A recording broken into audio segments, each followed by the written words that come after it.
Buenos días, el tema del día de hoy es edema macular cistoidea pseudofágico. Soy Michelle Aguilar, médico residente del Centro Oftalmológico Leo. Entonces, como definición, tenemos varios tipos de edema macular cistoide. Tenemos pseudofágico angiográfico, que está observado después de AGF, pseudofágico clínico asociado con una disminución de la agudeza visual, pseudofágico agudo, que lo relacionamos dentro de los primeros 6 meses posterior a la cirugía, pseudofágico clínico más de 6 meses. También se han propuesto definiciones también por OCT. Con respecto a su incidencia, este va a aparecer el edema macular cistoide angiográfico después de la extracción de una catarata intracapsular hasta en un 60% de los casos.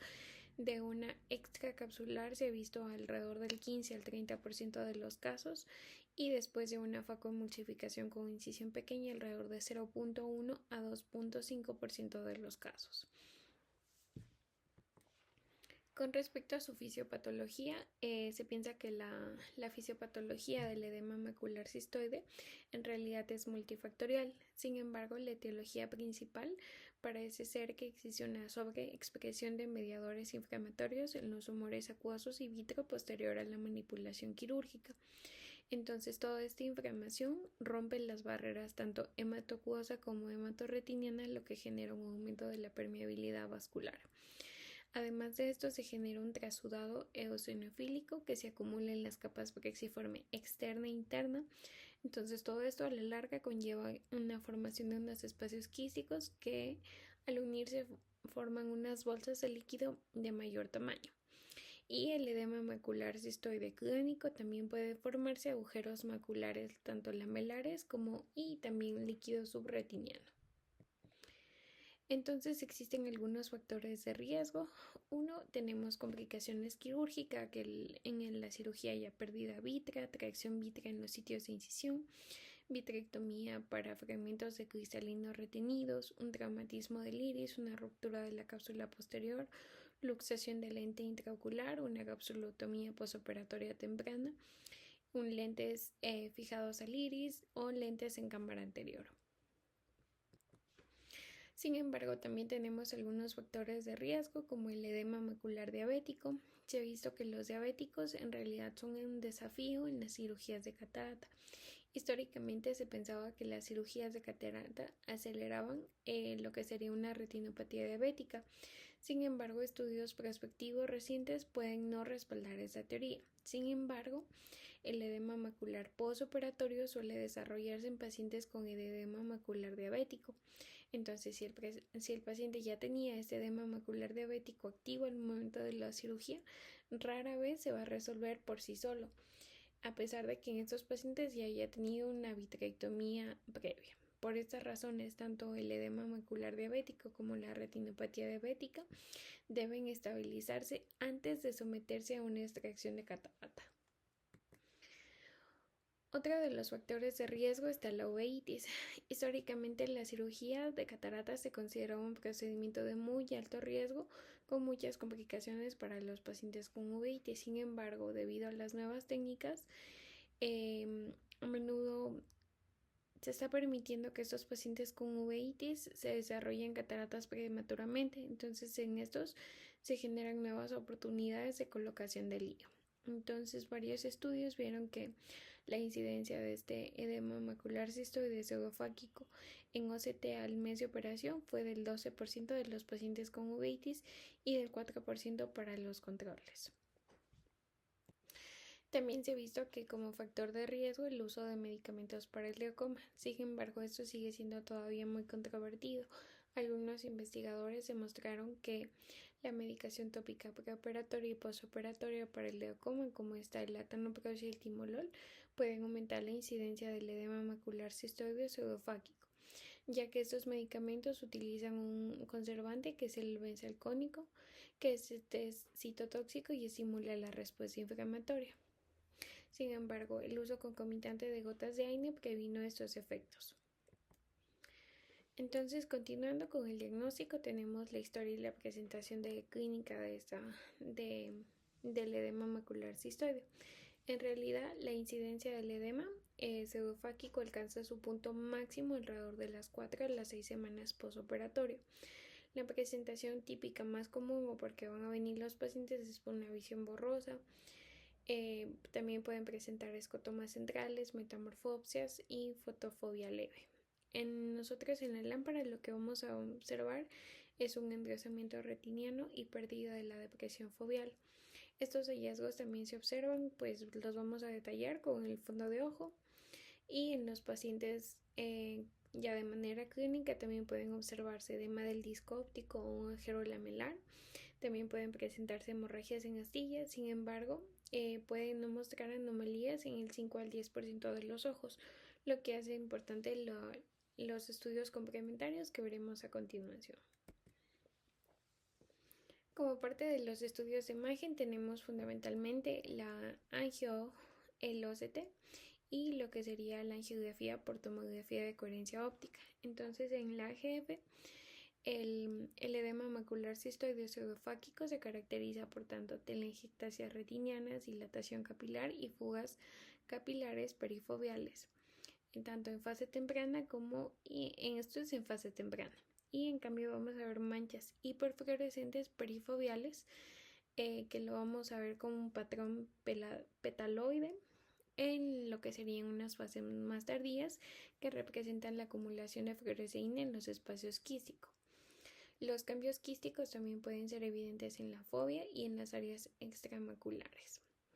En cambio, en el OCT vamos a observar en las imágenes transversales, en el nivel de la mácula, este edema macular cistoideo se caracteriza por la pérdida de la depresión foveal, un engrosamiento retiniano y áreas quísticas hiporreflectas dentro de la mácula. Sin embargo, la OCT no ha sustituido la AGF como método de referencia para el diagnóstico. Además de esto, también tenemos la angiografía por tomografía de coherencia óptica, que es una tecnología nueva que en realidad es una forma no invasiva de visualizar la vasculatura retiniana. En un estudio retrospectivo se evidenció que una alteración de la arcada tanto capilar parafoveal y de los espacios cistoides en el plexo capilar profundo. Entonces, los pacientes con este edema pseudofáquico mostraron una zona avascular foveal más amplia y una menor densidad vascular en la retina de espesor completo.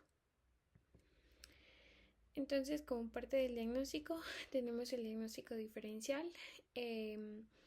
Es en realidad muy extenso y los pacientes con afecciones oculares y sistémicas subyacentes que los predisponen a otras causas del edema macular pueden presentar dificultades diagnósticas. Por eso, algunos de los diagnósticos diferenciales tenemos el edema macular diabético, una obstrucción de la vena retiniana, retinopatía por radiación, retinopatía hipertensiva, uveitis, lo que sería el uso de prostaglandinas tópicas, distrofias de retina, tumores coroideos, leucemia y insuficiencia renal crónica. Y a su vez también cabe destacar que es importante no diagnosticar erróneamente el edema macular cistoideo pseudofáquico con una neovascularización coroidea, que sí va a estar presente en la degeneración macular relacionada a la edad. Con respecto a la profilaxis y el tratamiento, en realidad la falta de estudios que se debe a la mayoría de los casos del edema macular cistoideo, estos se van a resolver espontáneamente. Sin embargo, el manejo que vamos a hacer sigue siendo un desafío. Los estudios más recientes se analizan a continuación. Tenemos uno, como parte del manejo de estos pacientes se basa en su patogénesis. Entonces lo que vamos a hacer es modular esta escala inflamatoria. También los lípidos de la membrana celular tenemos que saber que se convierten en ácido araquidónico por acción de la fosfolipasa 2 y de los COX. Entonces los corticoides van a reducir la inflamación al inhibir la fosfolipasa 2 y los AINES inhiben en cambio la COX. Las dos isoformas de la COX, tanto COX1 y COX2, siguiendo esta última en la principal isoforma expresada en retina. Entonces, como ya se mencionó antes, los AINES son el pilar de la profilaxis perioperatoria pseudofáquica. Se piensa que la administración tópica tiene una menor penetración ocular que las vías sistémicas y los perfiles de efectos secundarios son benignos. Entonces tenemos el uso de ketorolaco, branfenaco al 0.09% y el nepafenaco al 0.1%. Todos estos están aprobados por la FDA para la inflamación postoperatoria, aunque no para el edema macular cistoide. El napafenaco en realidad es un fármaco que las hidrolasas intraoculares convierten en su forma activa, el lanfenaco, y se ha informado que tiene una penetración corneal y una actividad del segmento posterior superiores en modelos de conejos. Sin embargo, su superioridad en comparación con otros AINES aún no se ha demostrado en estudios. Con respecto a los corticoides, aquí podemos observar dos OCTs. En la imagen superior vemos un edema macular quístico, pseudofáquico, refractario clánico.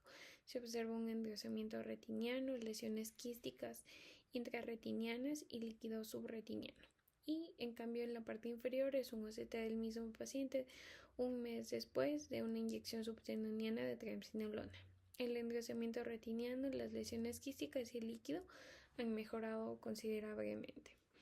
Entonces, los corticoides tópicos se van a utilizar comúnmente en el tratamiento del edema macular cistoide o pseudofáquico. Sin embargo, pocos estudios han examinado su eficacia. También tenemos lo que sería la terapéutica con el anti-VEGF. Ha revolucionado el manejo de la degeneración macular exudativa y su eficacia se está probando con resultados prometedores en otras formas de neovascularización. Y ahora en lo que sería en el edema macular cistoide. Tenemos que saber que el anti-VEGF es bien conocido por ser un mediador de la angiogénesis, pero también juega un papel muy importante en la inflamación y la permeabilidad capilar que causa el edema macular. Para ir finalizando, tenemos los inhibidores de la anhidrasa carbónica. Orales pueden considerarse el tratamiento en casos refractarios. Se piensa que mejoran la capacidad de bombeo del epitelio pigmentario de la retina para disminuir el líquido intrarretiniano. Para finalizar, tenemos el manejo quirúrgico, en donde podemos aquí mencionar a la vitrectomía por Parsprane. Puede considerarse cuando el edema macular se complica por tracción vitro-retiniana o si el edema no responde a otros tratamientos. La vitrectomía también puede, en teoría, reducir las concentraciones de mediadores inflamatorios y factores de crecimiento.